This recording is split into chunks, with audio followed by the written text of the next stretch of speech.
Hello, I'm Adinser and welcome to the first episode of 5 Minutes Still Reset. It is a new weekly series where I talk about a topic that most interests me that particular week for around 10 to 15 minutes. As the title suggests, I will upload it every Tuesday before reset. It's a stupid name, I know, but I like the premise of it. I will probably think of something better to call it. Anyway, the first episode will be my first impressions of 6.2. After a couple of weeks I have formed my opinion, so let's begin. The new daily hub Tanan Jungle. It is a new thing to do outside of raiding every day after all, and it actually includes playing your character. And it reminds me a lot of Isle of Thunder in some ways, but it just isn't as good as those dailies or the ones from 5.3 and 5.4. The main problem being that it isn't structured enough and there aren't any fun and interesting things to do outside of just completing those 3 bonus objectives and calling it a day. On the other hand, it is way better than what we previously had in the previous 2 patches, which is absolutely nothing. So that's a plus. As for the rewards, we get like 695 item level gear, and it's slightly worse than Mythic BRF gear and a lot better than Heroic. So anyone that hasn't geared up in BRF Mythic, including me, this place is really relevant, since the loot is on par with most of the normal gear from Hellfire Citadel. But then again, you have to rely a lot on RNG, which seems to be the focus of this expansion, in order to get the items you want. God knows why. When I first got to Tanan, I fully explored it, even though I have lost all sense of enjoyment from exploring WoW anymore. So that's a good thing, I guess. But now every day I just go to 2 or 3 places and ignore the rest of the region, as it probably should be.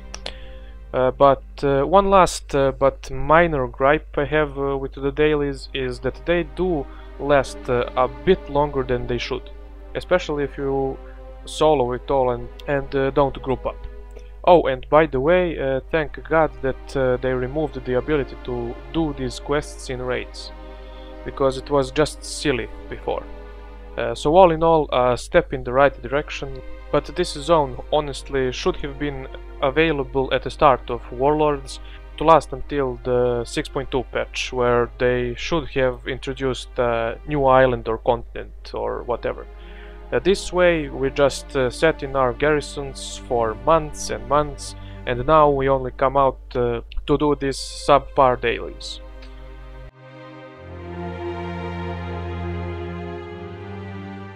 The Shipyard System is basically the same as the follower one, as we have learned, but it does give some variety to our daily garrison routine. I just feel that they missed a great opportunity with the missions themselves. As I said in one of my previous videos, there was a really good way to introduce naval combat in between Asheron and Tanan, where you have one faction in charge of the entirety of the island and the other one in charge of the coast of Tanan. The shipyard missions then could be a good way to get there and do a lot of cool and interesting stuff in that front. Obviously, I don't know how much work this would take, but I think that it is a cool idea anyway. But honestly, they could have done anything more with the shipyard system. But as it stands, it's a missed opportunity.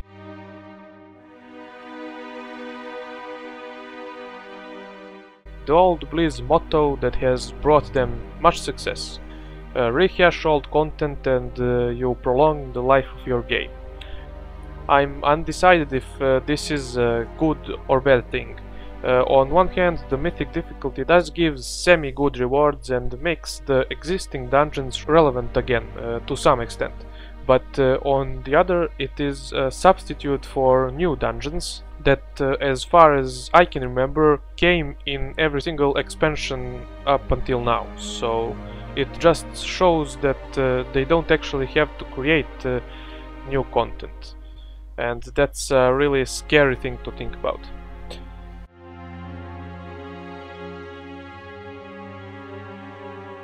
This is a cool idea, and I do see the merit of it from a business and gameplay standpoint.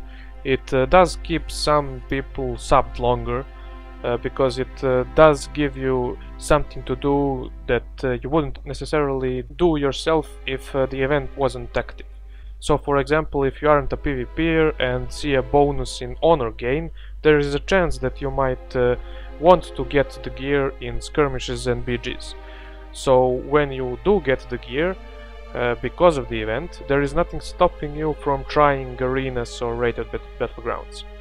Same goes for pet battles and time walking dungeons. If you haven't played in expansions prior to MOP, it does give you a preview, although not so accurate, of that period of WoW, and you might be encouraged then to do some old dungeons for the mods and maybe do raids for the story as well. I personally have leveled so many times that I can't even count anymore, so there is no reason for me to do them, plus the rewards aren't as good as in mythic dungeons. So it is a good idea and can become a really good system with a few tweaks here and there and a lot of creative new events.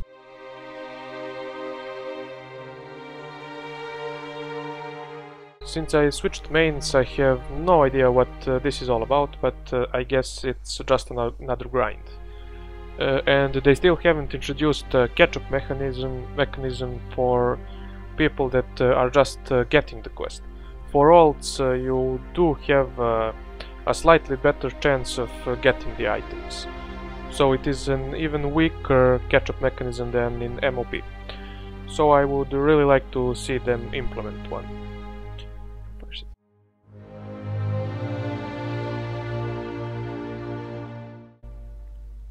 Now, Hellfire Citadel is a really good raid, in terms of the boss design, the mechanics and even the environment. Some of the vast rooms do remind me a lot of Black Temple, and I think that that was what they were going for. Really, when I break it down, the only thing that stuck out as a bad thing is that most of the bosses up until Manoroth have a lot of the same spells and mechanics between their unique ones. Now, I know that this cannot be avoided in a game such as WoW that has lasted for almost 11 years now, but in the same raid, that's a bit weird. But anyway, as I said, it's just a minor gripe. I do like the non-linearity of this raid, same as I did in the previous ones, and the Archimond trinket gives a really fun gameplay change for the DPS and tanks, sadly not for the healers. But what can you do? It is really funny though that Heimwall as the first raid was one of the worst raids ever, at least for me. And then we got BRF, which was okay, somewhere in the middle, and now Hellfire Citadel. The saving grace of WoW at the moment. Just think that if this raid wasn't good, there could have been a real chance that of WoW reaching a critical low in subs that would make Blizz move even more away from it. I'm glad that didn't happen. But I guess that the old saying is actually true. The only one who can kill WoW is WoW itself.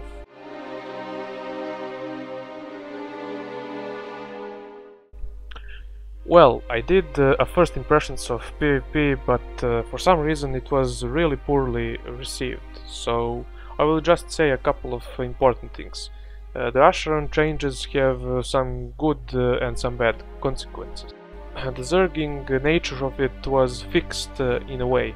Now when you get in, you are automatically put in a raid, and it is considered as an instance more so than before. No one else can enter Asheron, and if you go AFK, you are automatically removed. And there is only one raid per faction. So as a result of that, the raids are really well organized, and there is actually some fun to be had.